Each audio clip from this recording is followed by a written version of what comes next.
Good afternoon. Welcome to Sacred Enzyme. I'm Stacy. I hope you're doing well today. I'm sorry I haven't made any content in a little while. I've been working outside trying to get some seed put out for the seed bank. So today I just got done with my interview with author Guy Anderson, and researcher, fantastic character, and totally enjoyed it. I'm downloading the meeting right now. So this is my first one, guys, so you guys have to cut me some slack. You know, I'm not a professional interviewer. I've only interviewed people for jobs, never for content. So today I want to talk about some really interesting stuff that I ran across. So I was I was prepping to do this interview with Guy. And so I didn't have time to order his physical books. And so I got them on Audible. So I listened to 2 of his books. So, you know, I had a thorough understanding of the information that he was writing about on the Cabbage Patch Kids and Tesla and cloning. And as I was doing the research, I ran across Dex Ruex, which is these bloodlines, and a researcher named Laurence Gardner. Okay, so this is where it gets really interesting. So who is Laurence Gardner? Laurence Gardner is a British historian and a genealogist. He's closely associated with the royal lineage research. He wasn't a fringe speaker. He had direct access to aristocratic archives and heraldic records. He wrote a book called In Bloodlines of the Holy Grail. He argues that the Grail was never a cup but a bloodline, a continuation of sacred priest-king lineages that tied to the Davidic descent and later European royalty. Okay, so in these lectures, he talks about priesthoods operating through lineages. And I had run across, when I was watching this other stuff on this Dex Ruex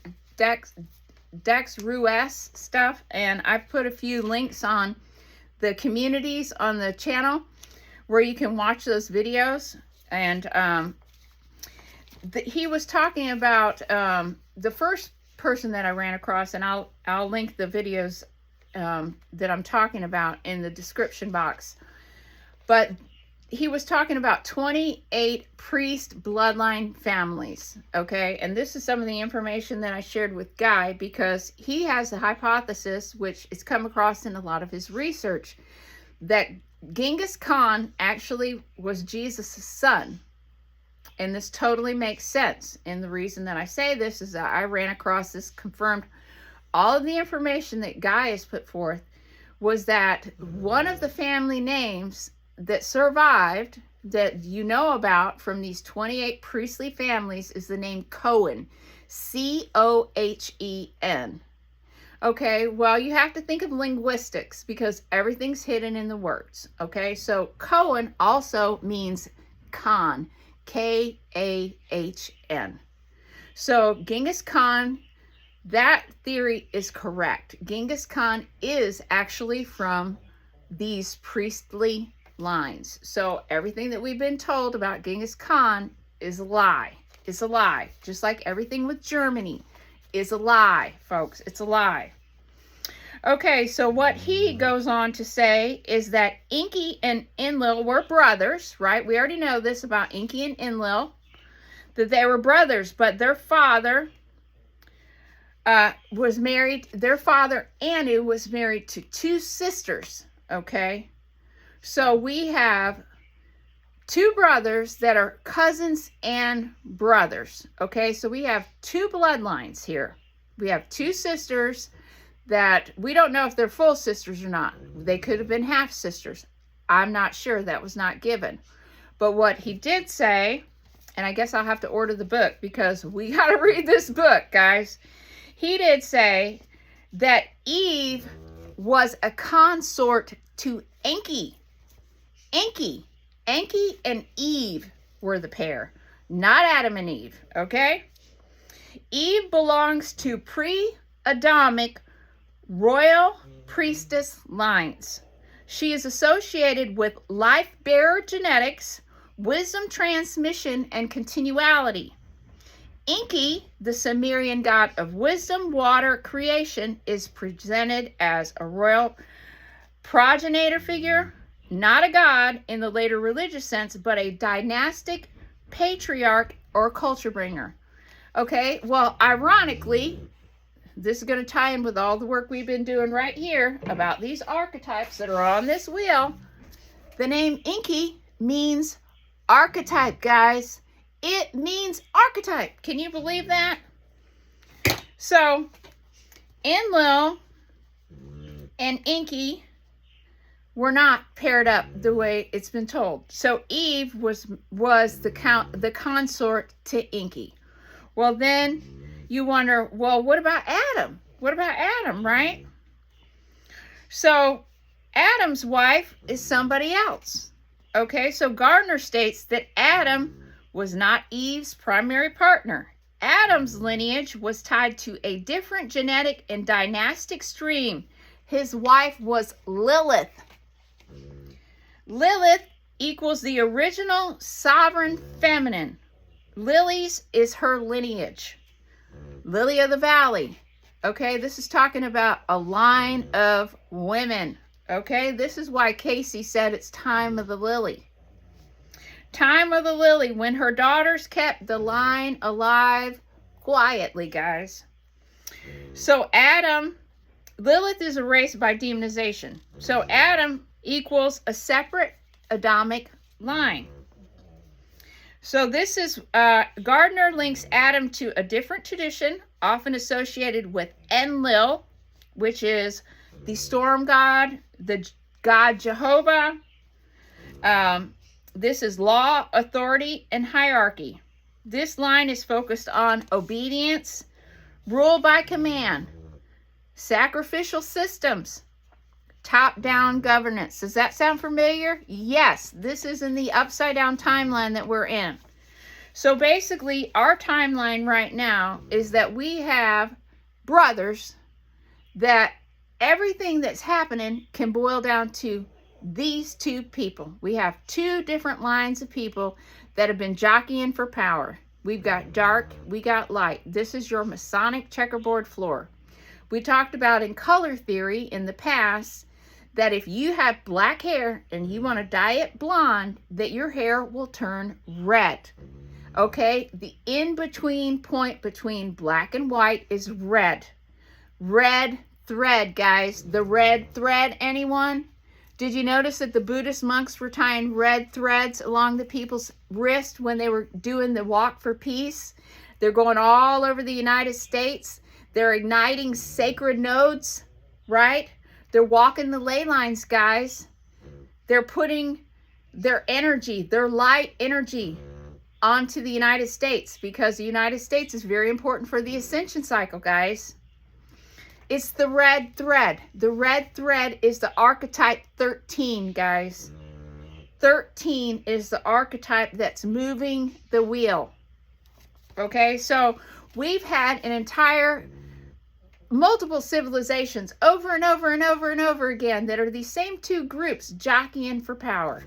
So how does this translate into current times, reset times, and everything else? Well, it does. So the one thing I want to talk about is this book that I ran across the other day. It's called Wharton Buck, W-O-R-T-E-R-B-U-C-H, and it was written by a man named Oscar Schade, and it's in German. But this book, there's one thing in there that I thought was really interesting, and it says the German, or T-E-U-T-S-C-H, is understood to be older than Roman rule, older than before they even had contact with the Romans. It was spoken by the North people before Rome, and it is not derived from Latin. So this goes to show you that the Tartar Aryans, the Aryans of the Tartar Aryans were an old northern Germanic race. And they came from the north, guys. We had cataclysms on the planet, and everyone was condensed between the 30 and 60 degree band on the planet. This is why you have all of these ancient structures. Turkey was old because Turkey didn't get hit by cataclysmic events. It was inhabited the whole time. So it became a marker point. These people would meet up in these marker points that were these big stone circles because they had to repopulate and they had to do it wisely, guys. These were meeting places for reproduction purposes. They were not for tombs. They were not for anything like that. That's why they find animal bones at these places, because they ate there and they had sex. This is what they were doing. They were having sacred sex acts there for population, repopulating the planet. Okay, so we had these 30 to 60 degree bands that were considered the safe zone.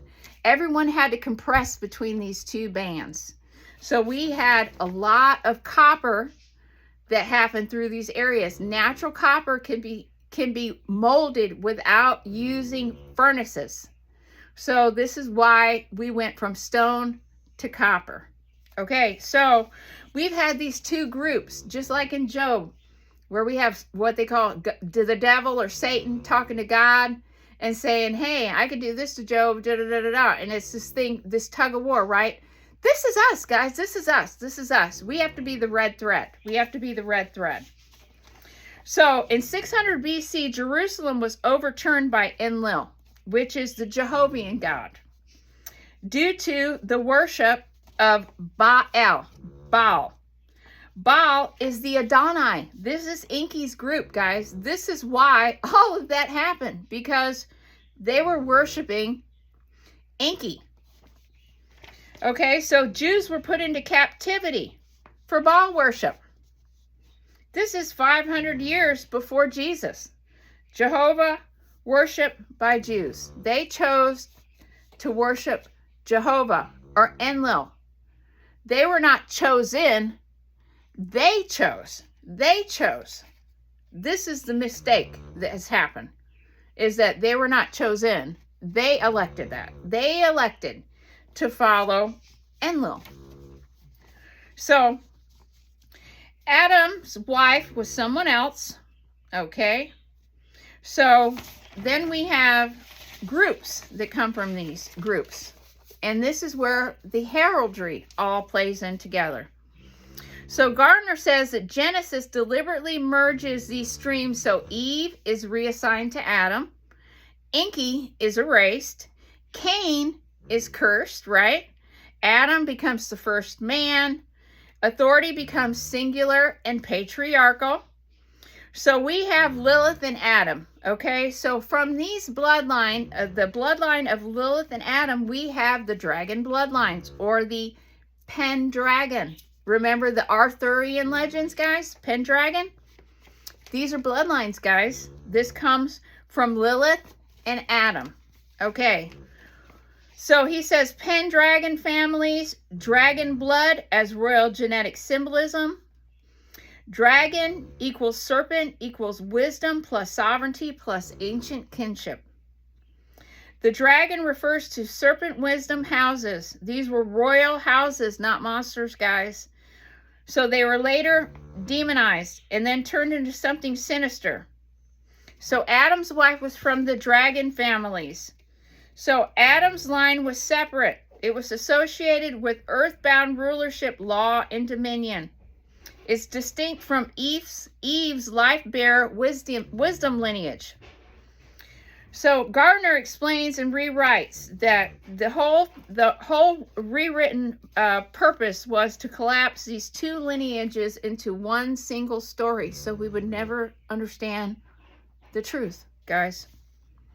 To remove Enki's role, because Enki is the white square in the checkerboard floor. We have Enlil, who's dark, Enki, who's light, and together they pose duality in the three-dimensional space.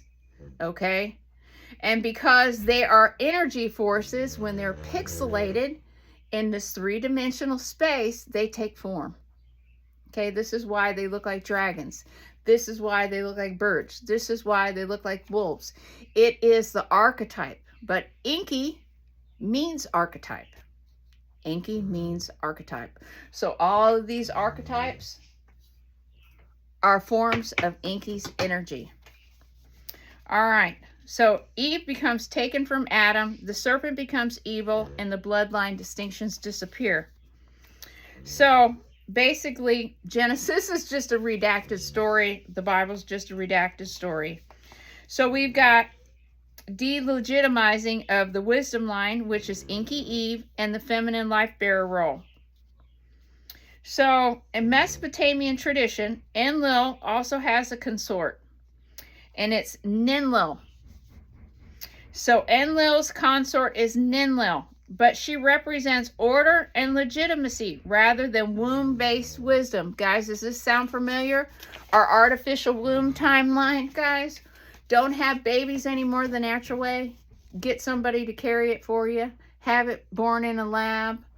Don't have it come through the womb. Okay, this is what this timeline is all about right now. This is Enlil and his consort, Ninlil.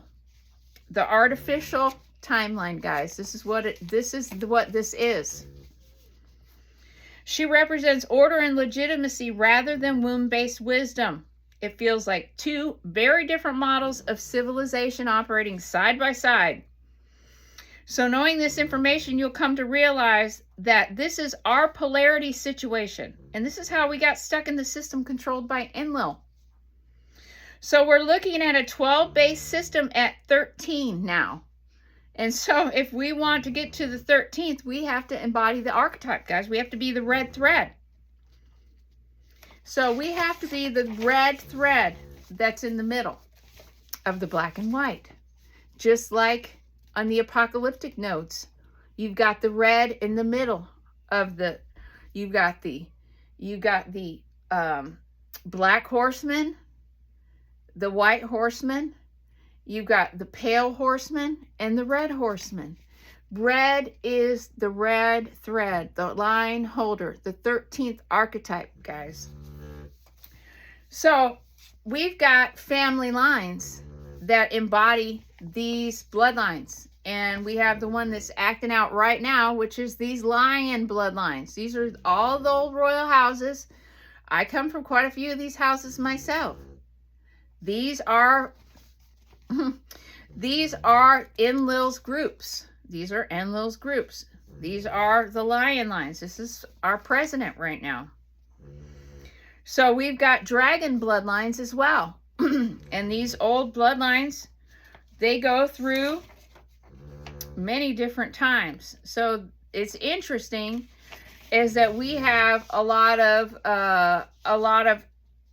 symbolism in the family crest that show some of these families coming from these dragon bloodlines, some coming from these lion bloodlines, and then you have the Tartars, the Tartar-Aryans. Okay, the Tartar-Aryans were two bloodlines merged, guys. Light and dark together. They were living as the red thread. This is why they had to go. They were stabilizing the planet because they knew that they were merging darkness and light together. This is why all of these churches, you can practice either one of the magics there. You can do light magic, you can do light worship, or you can do dark.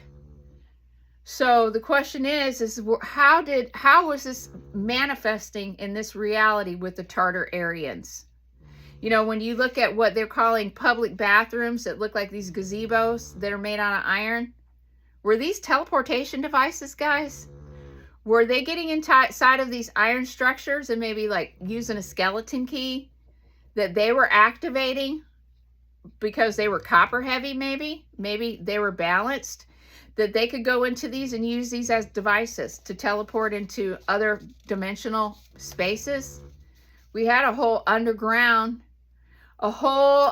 civilization with the Tartar-Aryans.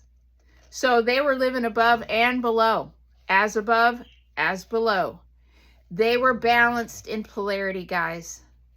It totally makes sense why they couldn't be around. You can't have balance in a structure that they're trying to tilt. And we're at the end of our time cycle. We're at the end of our time cycle, guys, and it depends on us. And according to my wonderful conversation with Guy, he stated that he's come to find out that only 20% of humanity is actively participating in this reality that we know is wrong. That 80% of people right now are non-playing characters. They're NPCs that they're not going to be woke up. Which just circles us back to the whole adage, when you come and find me, I'll be here. We're living the past, present, and the future, all at the same time. If people are magnetized to you, they will find you. You don't have to force anything. You have to use the law of attraction. And so the law of attraction is obviously going to be what's going to take us through this timeline. So I've come to find out some more information. As I started learning this, I started applying it to my own timeline. The other interesting thing is that Guy talks about how that this happened because of the money and everything, that the reset happened in the United States in 1776. Okay, well, my first family member, my cousin Peyton Randolph, was the first president of the Continental Congress. So I started going back and looking. I started going back and looking at him and John Randolph of Roanoke, who had rather unexpected deaths. And so as I've been going back and looking at it, it's time to take the whole history of the United States apart, because it looks like they very much were, because they were a problem in the establishment wheel. We had dragon bloodlines that were interrupting lion bloodlines. And so in order for these resets to take place, they had to go. They had to go. So I'm going to go over some of that in some of the other videos. I don't want to make this too long, but you know, King Robert the Bruce was a dragon bloodline and a lion bloodline. His mother was Marjorie of Carrick. And the interesting thing is with my bloodline is that I was told that the reason that I was chosen was because I was a merging of two bloodlines. And I'm like, I thought there was a lot more bloodlines than that. But when it goes down to it, it is two. It is two. And so I am a merging of lions and dragons.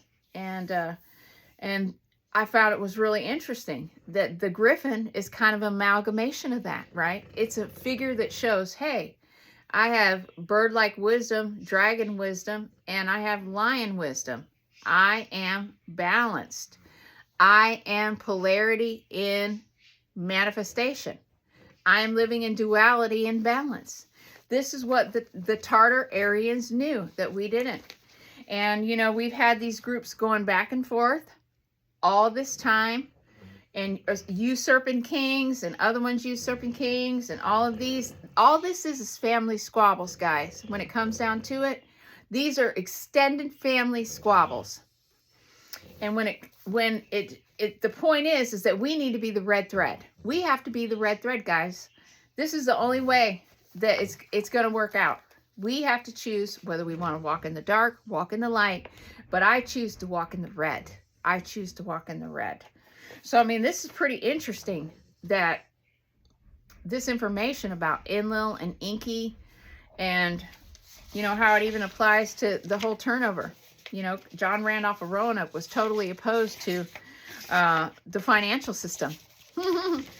He wasn't going to go for that. He wasn't going to go for that. He was fighting about that. And there was a lot, and you know, what's interesting is all the letters that are around this time, they're all conveniently missing. But you can go back and look at some of his famous quotes, and he says that, you may talk of checks and balances, but when the purse and the sword are in the same hands, liberty is gone. So they were already corrupted. They were already corrupted in government, and John Randolph of Roanoke was calling him out on it. He even had a duel with Henry Clay, you know, because he said that he was a man of splendid abilities and splendid vices. So it just goes to show you that all of them were corrupted.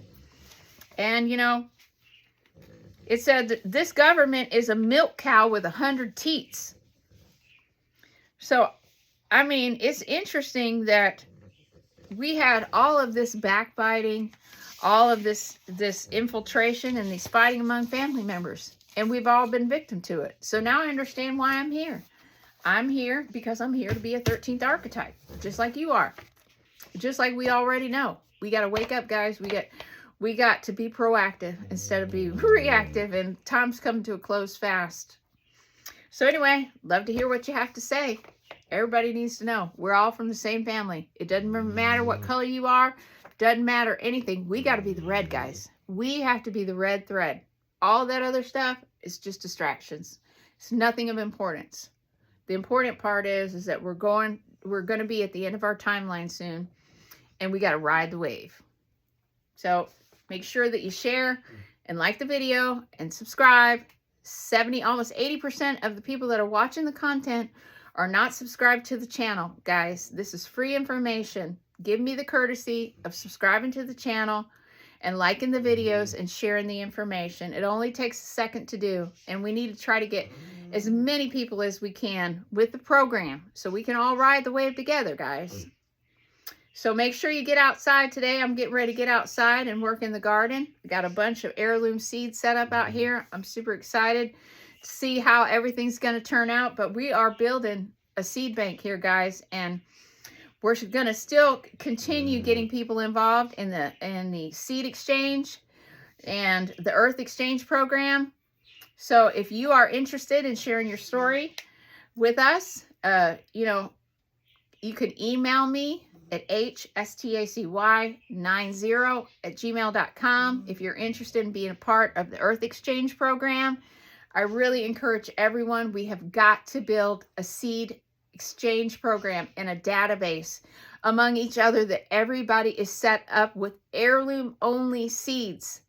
And we've got to be putting heirloom seeds in the ground, guys. It's going to wake up the original planetary template. We have to do it. It's our job. So when you come and find me, I'll be here because we're living the past, present, and the future all at the same time. Thank you so much for being with me on this journey, being strong and not giving up, knowing that we can be the difference. We can make the change. We can put on our wedding garment, and we can be the red thread, guys. Thanks for watching Sacred Enzyme. I hope to catch you on the next one. Bye-bye.